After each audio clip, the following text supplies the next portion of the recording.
Hello friends, welcome to my YouTube channel RCT academy. Friends, CTET का CDP का आज हम 30 महत्वपूर्ण प्रश्न लेकर के आ चुके हैं। फ्रेंड्स, आप सभी को पता होगा कि सीटेट का एग्ज़ाम पास करने के लिए प्रीवियस ईयर का पेपर करना बहुत ज़रूरी होता है। आज हम मॉक टेस्ट 1 में मोस्ट इम्पोर्टेंट 30 क्वेश्चन लेकर के आ चुके हैं जो आपके एग्ज़ाम के लिए बहुत इम्पोर्टेंट है। और पेडागोजी का क्वेश्चन का एक बेहतर तरीके से समझने के लिए आप हमारे चैनल को सब्सक्राइब कर सकते हैं। और अगर वीडियो अच्छा लगे तो प्लीज़ वीडियो को लाइक कर दीजिए और शेयर कर दीजिए। तो चलिए शुरू करते हैं। आज का पहला क्वेश्चन है आपका कि निम्न में से कौन सा नियम यह सुझाव देता है कि शरीर के विभिन्न अंग विकास के विभिन्न चरणों में भिन्न भिन्न दरों में विकसित होते हैं। ठीक, पहला क्वेश्चन क्या कह रहा है कि निम्न में से कौन सा नियम यह सुझाव देता है कि शरीर के विभिन्न अंग विकास के विभिन्न चरणों में भिन्न भिन्न दरों में विकसित होते हैं। क्या विकास एक आयामी होता है, विकास एक दिशीय होता है, विकास एक असतत प्रक्रिया है, या फिर विकास की दिशा अधोगामी एवं शीर्षगामी है। तो विकास आपका पहला जो ऑप्शन है, विकास एक आयामी होता है। तो विकास एक आयामी नहीं होता है, विकास आपका बहुआयामी होता है। विकास क्या होता है? बहुआयामी होता है। अर्थात पहला ऑप्शन आपका गलत है। प्रश्न आपका पेडागोजी करने का सबसे बेस्ट आपका तरीका होता है कि प्रश्न आपसे नेगेटिव पूछा जा रहा है अगर, तो आप नेगेटिव आंसर के साथ जा सकते हैं। अगर क्वेश्चन आपसे पॉजिटिव वे में पूछ रहा है तो बिल्कुल आप पॉजिटिव ऑप्शन की तलाश कीजिए, वैसे ऑप्शन की तलाश कीजिए जो सभी से बेहतर हो। तो विकास पहला ऑप्शन है आपका, विकास एक आयामी होता है। तो विकास एक आयामी नहीं होता है, विकास आपका बहुआयामी होता है। ठीक, दूसरा है कि विकास एक दिशीय नहीं होता है। तो विकास एक दिशीय नहीं, एक दिशीय होता है। अर्थात विकास और एक दिशीय नहीं, विकास तो बहुदिशात्मक होता है। अर्थात ये ऑप्शन भी आपका गलत है। और तीसरा ऑप्शन है आपका, विकास एक असतत प्रक्रिया है। दोस्तों, विकास एक असतत प्रक्रिया नहीं, अर्थात विकास एक सतत प्रक्रिया है। अर्थात ये भी ऑप्शन आपका गलत है। तो आपका आंसर होगा कि विकास की दिशा अधोगामी एवं शीर्षगामी है। विकास की दिशा कैसी है?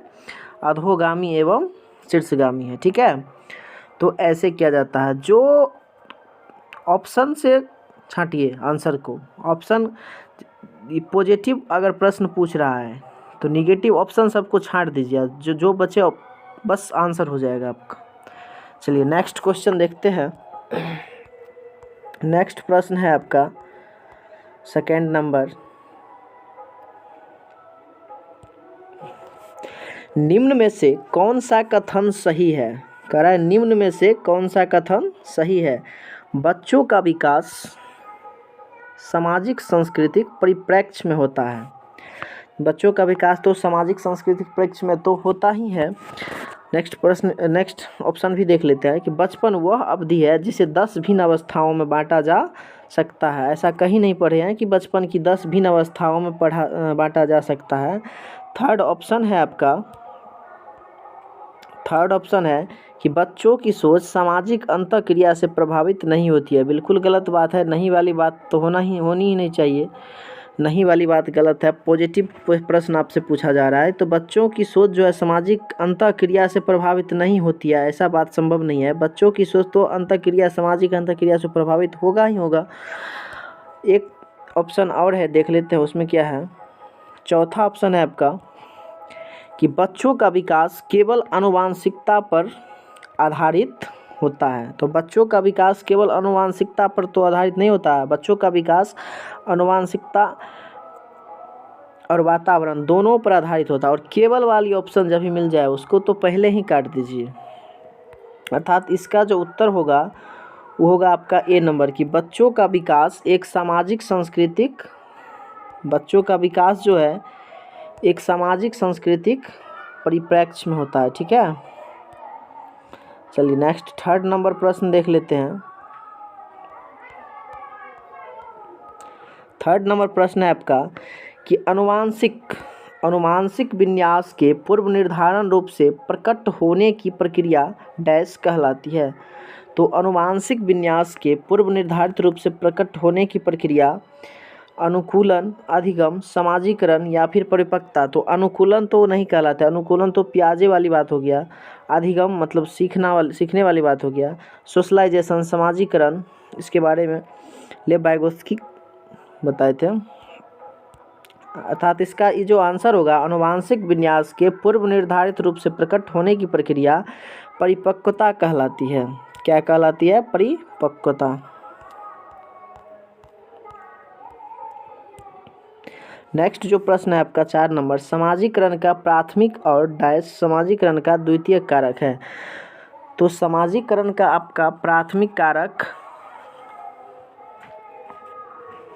समाजीकरण का आपका प्राथमिक कारक परिवार, क्योंकि बच्चे का परिवार से ही उसका जो है समाजीकरण शुरू होता है। तो प्राथमिक समाजीकरण का प्राथमिक कारक है, जबकि विद्यालय आपका द्वितीयक कारक है। अर्थात आपका सेकंड ऑप्शन जो है सो करेक्ट हो जाएगा। नेक्स्ट प्रश्न है आपका 5 नंबर कि लॉरेंस कोहलबर्ग के अनुसार 7-8 वर्षीय बच्चों में नैतिक निर्णय लेने का आधार क्या है? सामाजिक व्यवस्था बनाए रखना, सामाजिक अनुबंध बनाए रखना, दंड और आज्ञा पालन, सार्वभौमिक नैतिक सिद्धांत।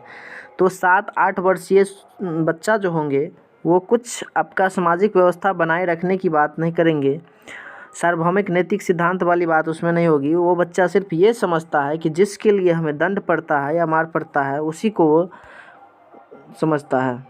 अर्थात इसका ऑप्शन सी आपका करेक्ट हो जाएगा। 6 नंबर प्रश्न है आपका नेक्स्ट कि जीन पियाजे के सिद्धांत में क्रमबद्धता किस संदर्भ में प्रयोग हुआ है? क्रमबद्धता जो है आपका किस संदर्भ में प्रयोग हुआ है? तो वस्तुओं को किसी एक आयाम जैसे लंबाई पर आधारित क्रम देना, किस पर? लंबाई पर क्रम देना, दूसरों का परिप्रेक्ष्य लेने की क्षमता, या फिर चिंतन का वर्णनात्मक रूप जैसा कहानी कथन में होता है, या स्थानों जैसे अपने विद्यालय का मानचित्रण करने की। तो इसका जो पहला वाला आपका ऑप्शन है कि वस्तुओं को किसी एक आयाम जैसे लंबाई पर आधारित क्रम देना, जैसे बच्चा किसी चिकनी मिट्टी का मान लीजिए कि कोई एक खिलौना बनाया हुआ है, तो उसको अगर थोड़ा सा उसको लंबाई बढ़ा करके उसको गोलाकार बना करके उसको बढ़ा दिया जाए तो वो समझता है कि उसमें मिट्टी ज़्यादा है और जो गोलाकार है उसमें क्या है? कम है। यानी कहने का मतलब हुआ कि क्रमबद्धता जो शब्द जो यूज हुआ है जीन पियाजे में, वो आपका वस्तुओं को किसी एक आयाम, किसी एक तरफ यानी एक तरफा ध्यान देने पर किया गया। अर्थात आपका उत्तर हो जाएगा option number A. Next 7 number प्रश्न है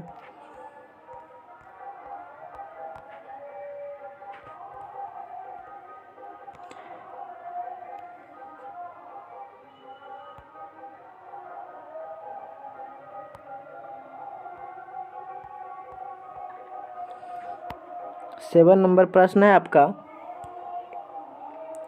कि 5 वर्षीय नसीमा को यह लगता है कि चिकनी मिट्टी के गोले को यदि दबाकर एक सांप के रूप में परिवर्तित करे तो चिकनी मिट्टी बढ़ जाती है। जीन पियाजे के अनुसार उसकी इस सोच के पीछे कौन सा तर्क है? इस सोच के पीछे कौन सा तर्क है? क्या जीववाद है, केंद्रीयता है, या फिर परिकल्पित निगमनात्मक है, या फिर संक्रामक परिकल्पना है? तो ये जो कहलाती है आपका केंद्रीयता।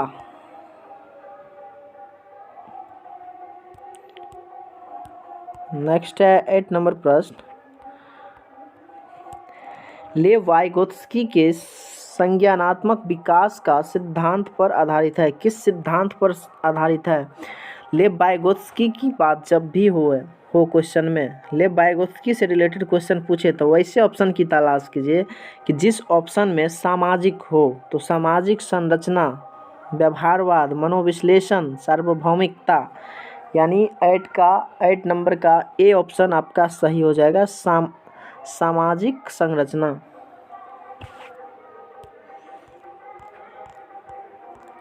9 नंबर प्रश्न है आपका कि लेव वाइगोत्स्की ने बच्चों के स्वयं से संवाद करने की क्रिया के लिए किस शब्द का प्रयोग किया है? तो ये जो किया है आपका, इसको निजी संवाद बताए हैं। क्या बताए हैं? निजी संवाद।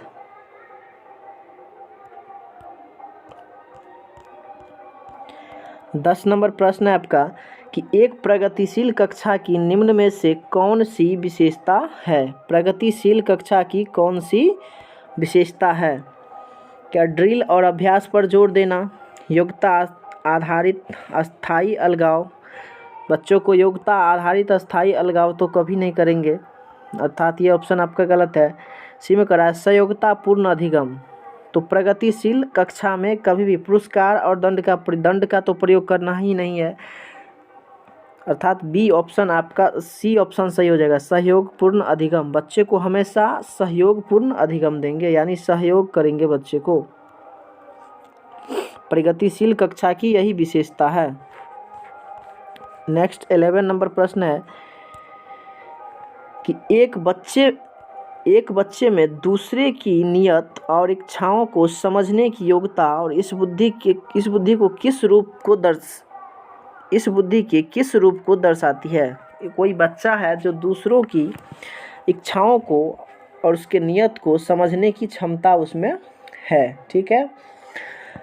तो इसमें जो होगा आपका इंटरपर्सनल हो जाएगा। इसका जो आंसर होगा आपका अंतरावैयक्तिक बुद्धि, यानी इंटरपर्सनल इंटेलिजेंस। सेकेंड वाले ऑप्शन आपका सही हो जाएगा, करेक्ट। 12 नंबर प्रश्न है आपका। 12 नंबर प्रश्न है कि राष्ट्रीय शिक्षा नीति 2020 में निम्न में से कौन सा कथन प्रस्तावित है?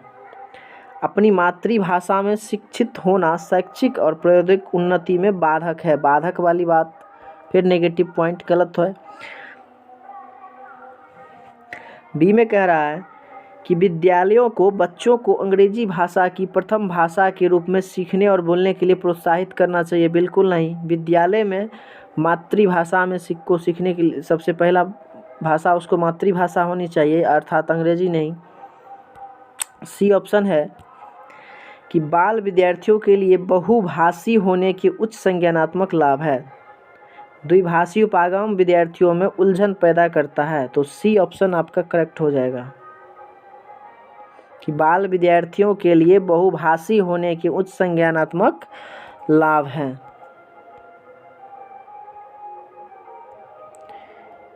नेक्स्ट जो प्रश्न है आपका 13 नंबर कह रहा है कि जेंडर रूल्स आर, जेंडर भूमिकाएं हैं, क्या अधिग्रहित व्यवहार है, जन्मजात व्यवहार है, जैविक संरचना है या फिर आनुवंशिक निर्धारित है? तो जेंडर भूमिका जो है आपका ये अधिग्रहित व्यवहार है, अर्थात आपका ए नंबर आंसर करेक्ट हो जाएगा। नेक्स्ट है 14 नंबर। इसमें कह रहा है कि सतत एवं समग्र मूल्यांकन का प्राथमिक उद्देश्य है। तो सतत एवं समग्र मूल्यांकन का प्राथमिक उद्देश्य क्या छात्रों के प्रदर्शन की एक दूसरे से तुलना करना? तुलना तो बिल्कुल नहीं करेंगे, ये ऑप्शन आपका गलत है। छात्रों की समझ को आंकना और पाठ्यक्रम तथा शिक्षा शास्त्र को इसके अनुसार रूपांतरित करना।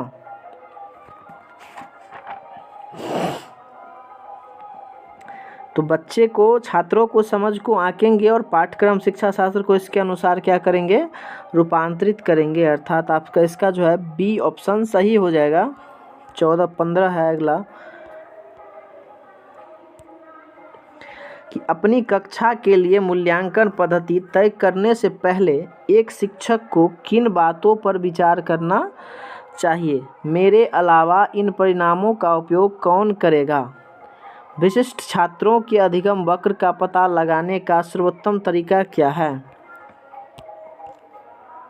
कौन सा तरीका अध्यापिका को स्वयं के शिक्षा शास्त्र पर चिंतन में मदद करेगा? कौन सी विधि छात्रों को उच्चतम अंक पाने में मदद करेगी?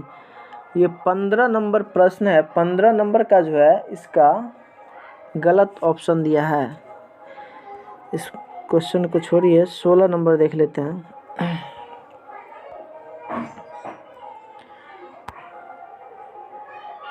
16 नंबर है आपका कि समावेशी शिक्षा से अभिप्राय है। समावेशी शिक्षा से अभिप्राय है, क्या अभिप्राय है कि आर्थिक रूप से कमज़ोर वर्ग का आरक्षण केवल विद्यालय सा केवल वाली बात गलत हो गया। फिर ए ऑप्शन आपका था तो ये गलत है। बी कह रहा है कि दिव्यांग छात्रों को सिर्फ विशेष विद्यालय में ही शिक्षा दी जाए, ऐसा बात नहीं है। दिव्यांग छात्र को हर एक विद्यालय में पढ़ा सकते हैं, ठीक है। सिम कह रहा है कि सरकारी विद्यालयों में केवल अंग्रेजी भाषा पढ़ाई जाए, ऐसा नहीं है। सरकारी विद्यालय में हर एक भाषा पढ़ाई जाए। योग्यताओं से परे होकर सभी बच्चों को गुणवत्तीय शिक्षा उपलब्ध कराई जाए।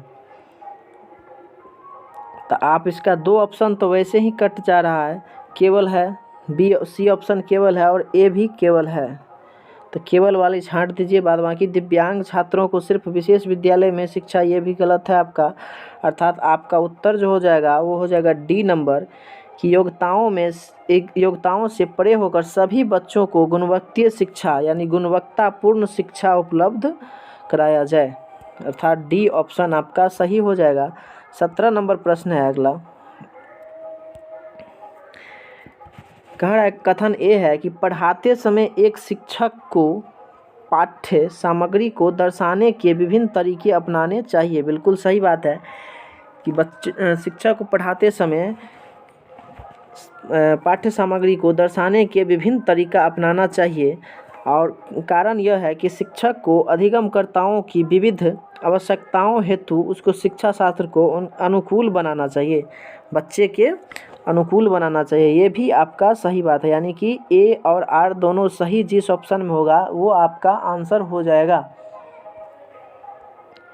तो ए में ही है तो ए और आर दोनों सही है और आर सही व्याख्या करता है, अर्थात आपका ए ऑप्शन इसका करेक्ट हो जाएगा। चलिए नेक्स्ट प्रश्न देख लेते हैं। नेक्स्ट है आपका 18 नंबर।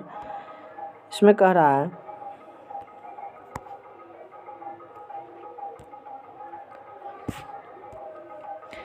एक बच्ची लिखाई में निरंतर कठिनाई का सामना करती है, यानी लिखने संबंधित उसको कठिनाई है, ठीक।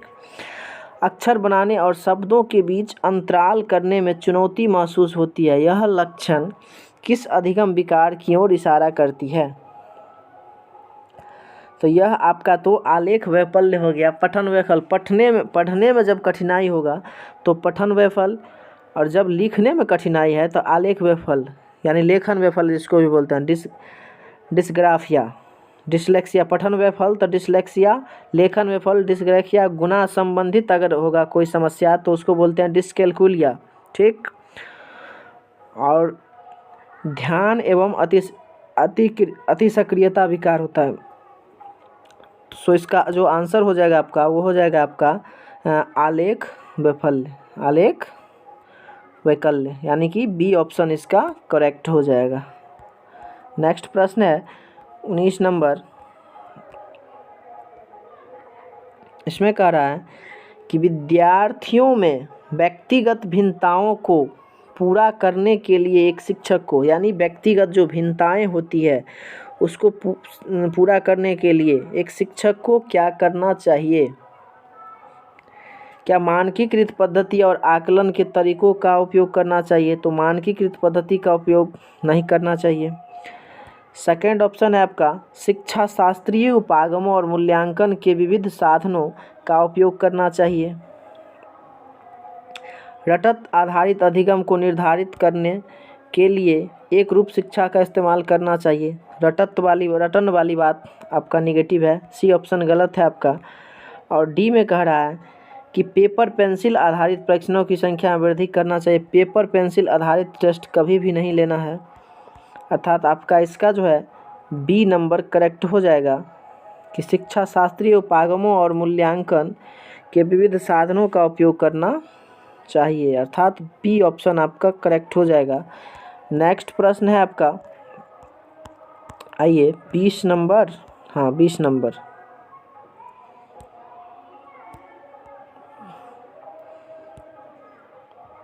इसमें कह रहा है कि निम्न में से कौन सा सृजनात्मकता का अनिवार्य लक्षण है। सृजनात्मकता, अपसारी चिंतन। सृजनात्मकता का मतलब होता है कि बच्चे कोई भी चीज़ पर उस पर सृजनात्मक रूप से यानी कि उस पर वैज्ञानिक चिंतन कर सके, एक तरह से कह सकते हैं।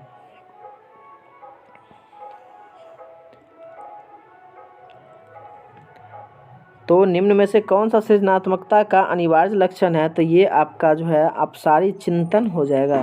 नेक्स्ट प्रश्न है 21 नंबर है आपका।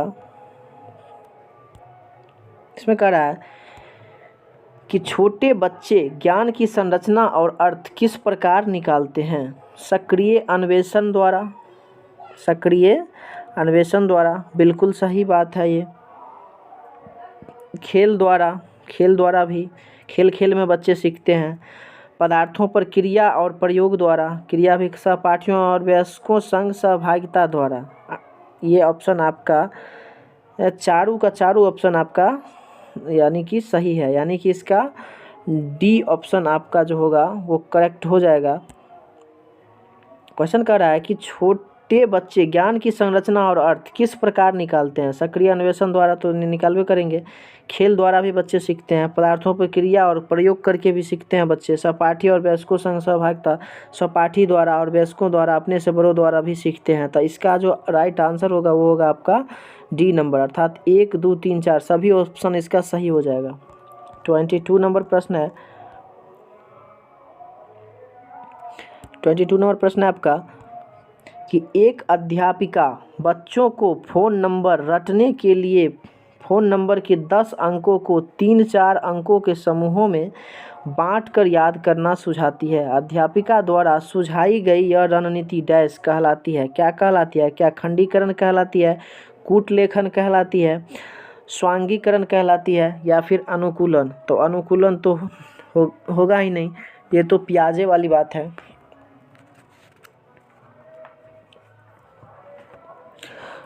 तो ये आपका स्पष्ट है कि आपका खंडीकरण कहलाएगा। क्या कहलाएगा? खंडीकरण। खंड खंड करके बच्चे उसको याद कर लेता है। ठीक। 23 नंबर प्रश्न है आपका। फिर आ गया रटने वाली बात। क्वेश्चन कह रहा है कि निम्न में से अधिगम की कौन सी दशा पर विद्यालयों में सबसे अधिक बल देना चाहिए, यानी सीखने के लिए किस दशा पर विद्यालय में सबसे अधिक बल देना चाहिए? तो ए ऑप्शन है आपका कि परिवेश से सहभागिता द्वारा कौशलों और ज्ञान का अर्जन। सेकंड में कह रहा है कि विषय वस्तु को रटना। रटने वाली बात 100% गलत। दूसरों का निष्क्रिय अनुकरण नहीं करना है, यहाँ पर सक्रिय अनुकरण करना है। तो ये भी गलत हो गया आपका। और डी ऑप्शन कह रहा है कि उद्दीपन अनुक्रिया संबंधों द्वारा व्यवहार का अनुबंधन। ये इससे भी बेस्ट ऑप्शन आपका, सबसे बेस्ट ऑप्शन है ए नंबर कि परिवेश से सहभागिता द्वारा कौशलों और ज्ञान का अर्जन करना, अर्थात आपका इसका ए ऑप्शन करेक्ट हो जाएगा। 24 नंबर प्रश्न देखते हैं। इसमें कह रहा है कि निम्न में से कौन सा युग्म सामाजिक संरचनात्मक उपागम के अनुसार छात्रों के पढ़ने को सुसाध्य करता है, यानी पढ़ने को सुसाध्य करता है। सलमा विद्यार्थियों को नए शब्द सिखाने के लिए फ्लैक्स कार्ड का उपयोग करती है और उनके सही उत्तरों के लिए उन्हें टॉफ़ी देकर पुरस्कृत करती है। ठीक।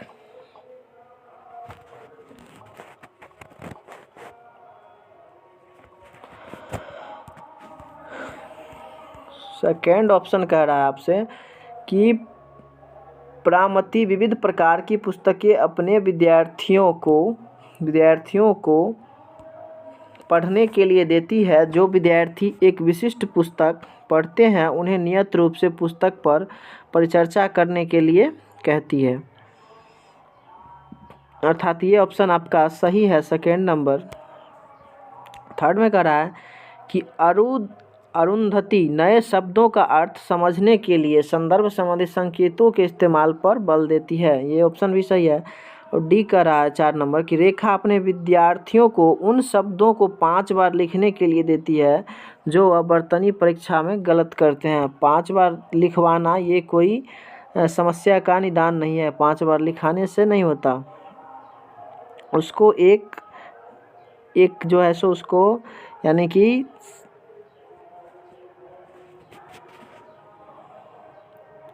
उसको एक सुचारू रूप से उसका उपचार किया जाता है।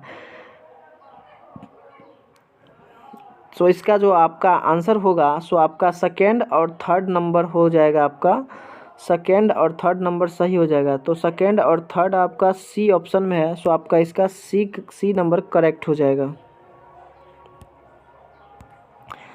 नेक्स्ट प्रश्न है आपका 25 नंबर कह रहा है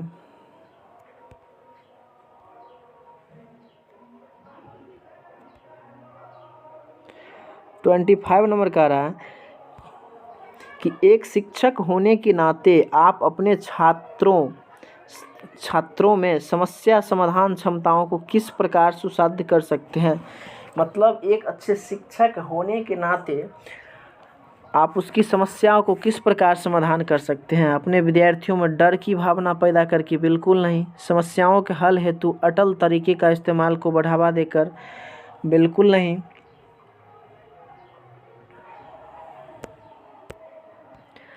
सी है समरूपों के इस्तेमाल को बढ़ावा देकर और निष्क्रिय रटन पद्धति ये तो आपका बिल्कुल 100% गलत है, यानी सी ऑप्शन आपका। और बी में कह रहा है कि समस्याओं का हल है तो अटल तरीका दे करके ये भी आपका गलत है। और ए कह रहा है अपने विद्यार्थियों में डर तो बिल्कुल डर पैदा नहीं करना है, तो सी ऑप्शन आपका सही होगा कि समरूपों के इस्तेमाल को बढ़ावा देकर।